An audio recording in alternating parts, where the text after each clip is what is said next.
It's time for the Daily Stand Up Podcast presented by AgileDad with your host, Lee Henson. Without any further ado, let's get started.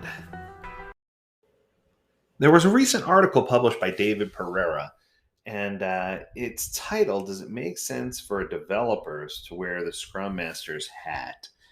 It looks like this was originally published in Go Retro, but it's a good article, and he starts out by posing the questions. Who is the Scrum Master, and do you need a dedicated person for this role? Now, I know that I have my thoughts on this.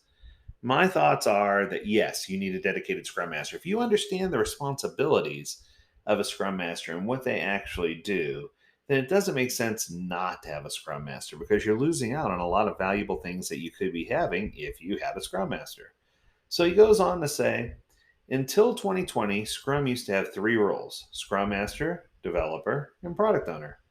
After the most recent update, the roles shifted into more of accountabilities, meaning that one person can bear at the same time a developer and a Scrum Master, for example. Yet be careful making such a decision. First, you must carefully evaluate your situation. Okay, I'm going to stop there. David, I love you. I think you're a great guy, but that's a crock. That's wrong. They still define the three roles as Scrum Master, Product Owner, and Development Team. Nothing has changed. Nowhere have they said that the Scrum Master could be or should be a developer. Now, many people have taken nuances from the Scrum Guide and twisted those into meaning something that they want to have as an end result. Now he goes on to say the more self-managing your team is, the less coaching you'll need. Now that statement I agree with, but I don't know that that means trying to take all of the important duties of a Scrum Master that they struggle to do on their own just with the Scrum Master role and combine that with responsibilities of a team member, especially a developer. The more agile your organization is, the less coaching your business stakeholders need. Okay, I'm also going to say that statement is false. The more agile your organization is, the more difficult or complex questions they're going to have. So, what I've found is a good working model, or as a good working model, is that what we start with is some type of leadership kickoff, make sure everyone's on the same page, set realistic expectations, make sure we have a clear vision and strategy and North Star. There's lots of things you can do there. But then the very next step is to provide fundamental level training for teams and people doing the work, and then to back away and let them actually perform. Let them fumble a little bit, let them make a couple of mistakes, let them figure things out. But what will happen is over time, the more agile the organization becomes, the more specific or the more direct or the more engaged the questions will be. So oftentimes what I find is that while there's a lull for a short time of coaching, that the majority of the coaching we do are with the more mature, I've been through this, now what do I do about it type of teams. So I would argue the more agile your organization is, the more coaching over time your business stakeholders are going to need because they're going to have different challenges that they need to understand. And I would argue that as things coalesce and as organizations mature, that the questions and the behaviors are going to be different. So there. So that's kind of an interesting assessment. Okay. So the more experienced your Scrum team becomes, sharing accountabilities in a team tends to work pretty well. Now let me be clear. Can a team member facilitate a daily Scrum? Of course they can. There's nothing wrong with that, right? But it doesn't mean that they're the Scrum Master. And I think that when you start talking about accountability sharing and you start leaning on things like RACI, you're going to wind up with a hodgepodge mess of people who don't understand what their true responsibilities are. And they shirk some of the things they should be doing in order to meet the needs of something that they think they should be doing. And what winds up happening is predictability goes out of the window. So the question goes on, how would a developer become a Scrum Master?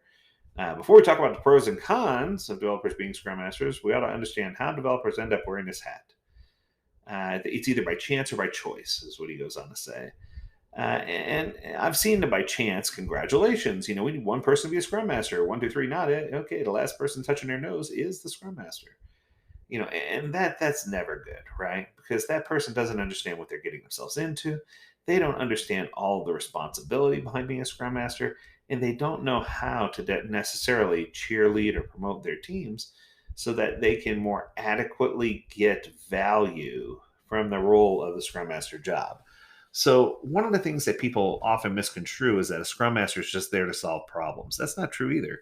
The Scrum Master is there to identify problems and to write prescriptions to help the team have all the tools necessary to solve the problems, but it doesn't mean that they're solving the problem for them. So in his scenario, he says, imagine you're working as a developer for months.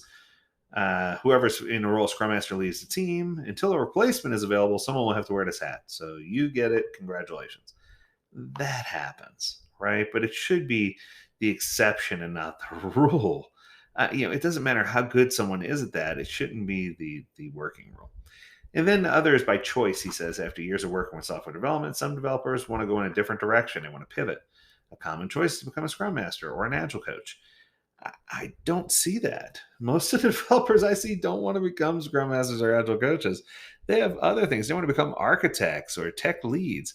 They're not interested in pursuing I'd say 90+% are not interested in pursuing Scrum Master or coach, which is really, really interesting. But when you do become a Scrum Master by choice, that increases your chance of success because, well, then you're taking on responsibilities that you study and you understand. Okay, I get that, and that makes sense. But some of the things that are common traps, regardless of how the developer becomes a Scrum Master, oftentimes they fall into some of these traps. Commitment on behalf of the team. So technical Scrum Masters, with air quotes, know how to create a feature and they can commit on behalf of the team, and they often get the team into trouble by doing so. It's not their responsibility to try to do both, and they're not supposed to drive home and say, well, back when I did it, nobody cares. I think the most important thing is that we get our head around, what the Scrum Master should be doing and not allowing them to be in this position where they could even remotely consider, committing on behalf of the team. Another example is they slide into a team lead. Depending on the Scrum Master's expertise, this person can slide into a team lead or project manager position. Okay, let's stop there again. There is no project manager in Agile. How many times do I have to say it? It's killing me. But it's so amazing that people still want to put that out there. I think that the natural slide is into the team lead position, and they shouldn't be doing Scrum Master and team lead at the same time. There, I said it. And the third thing is it ends up limiting team development. Experienced developers have invaluable product and development knowledge, but it ends up taking away from the team's ability to produce working products and services.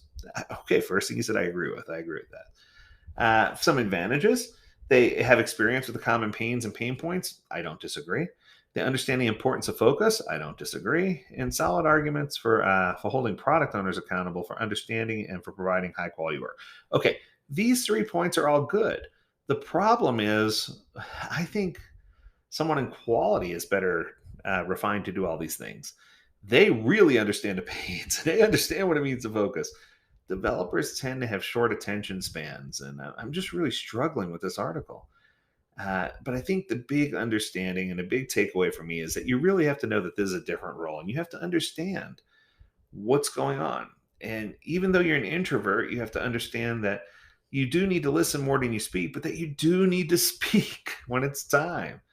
And you need to learn how to ask the powerful questions and understand that a servant leader is not a manager, and they're two different things. And I just think that there's so many nuances that my recommendation right here, David, like I said, I have nothing but respect for you.